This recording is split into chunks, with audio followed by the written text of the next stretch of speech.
Hello दोस्तों, तो एक कहानी की ओर चलते हैं। कहानी का नाम है प्रेम और संभोग। तो देखते हैं दोस्तों, जब एक पुरुष के लिंग में तनाव है तब तक वो प्रेम नहीं दे सकता।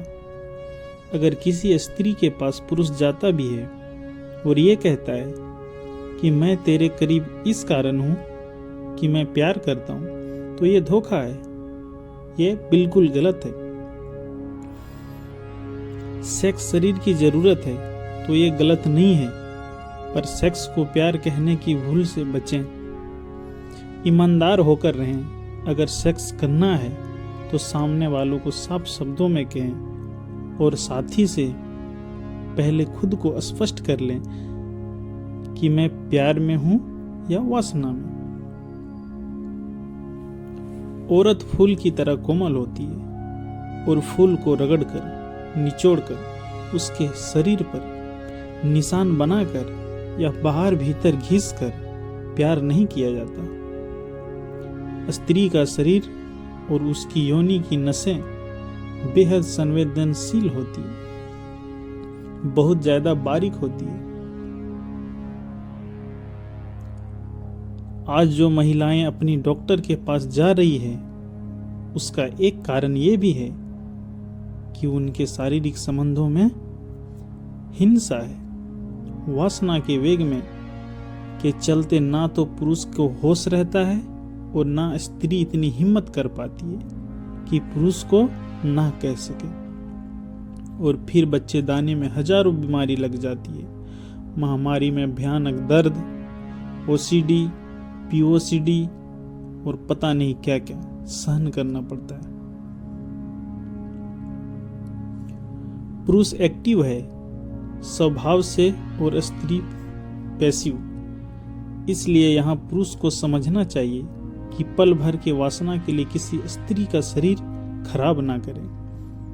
वैसे भी अगर सेक्स को भी धैर्य और तरीके से किया जाए और एक ठहराव हो भीतर, तो उसके परिणाम दोनों व्यक्तियों के लिए सुखद होता है और संतुष्टि भी मिलती है। लेकिन जोश में आकर अपनी शक्ति का प्रदर्शन करने वाले पुरुष कभी भी संतुष्टि को उपलब्ध नहीं होते। जो व्यक्ति वैवाहिक है, उन्होंने अनुभव किया है कि सालों तक सेक्स करने पर भी उनके भीतर सेव इच्छा ज्यों की त्यों है। इसका कारण यही है कि उन्हें गहराई ही नहीं जानी कभी इस चीज की। 45 मिनट से पहले जो स्त्री का शरीर खुलता ही नहीं कि वो तुम्हें अपनी बाहों में भरे या तुम्हें अनुमति दे कि तुम उसके भीतर प्रवेश करो। इसलिए फोरप्ले का इतना महत्व है। और ठीक उसी तरह आफ्टर प्ले भी अर्थ रखता है कि तुम्हारी वजह से मैं जीवन ऊर्जा का आनंद ले पाया। केवल पेनिट्रेशन को सेक्स समझने वाले बलात्कारी हैं। अपने ही साथी का बलपूर्वक हरण करना बलात्कार ही होता है।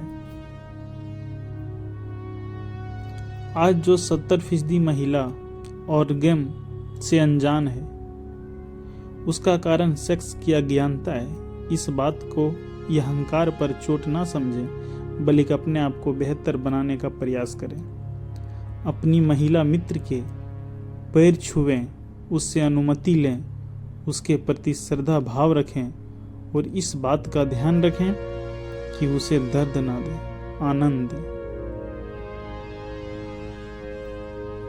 भले तुम 10 मिनट आधे घंटे का सेक्स कर लो, पर औरत अछूती ही रह जाती है तुम्हारे स्पर्श से, और तुम भी अधूरा ही लौट कर आते हो। बहुत धीरे धीरे शरीर तैयार होता है, बहुत धीरे धीरे वो द्वार खुलते हैं। जब तुम्हें अनुमति मिले तो ये सब समझने के लिए भीतर स्थिरता चाहिए, और बिना मेडिटेशन के ये संभव नहीं है। बिना मेडिटेशन जीवन उथला ही रहता है। अगर गहराई चाहिए जीवन में तो ध्यान बहुत जरूरी है। होश, ठहराव, अस्थिरता, धीरज, प्रेम, श्रद्धा, ये सारे शब्द केवल ध्यान रखने से ही जीवन में उतरेंगे। किताबें पढ़ने या ज्ञान सुनने से कुछ नहीं होता। बाकी फिर कभी अगर आपको हमारा पोस्ट अच्छा लगा तो प्लीज लाइक, शेयर और कमेंट जरूर करें और अपने विचार अवश्य व्यक्त करें और हमें सपोर्ट करें। धन्यवाद।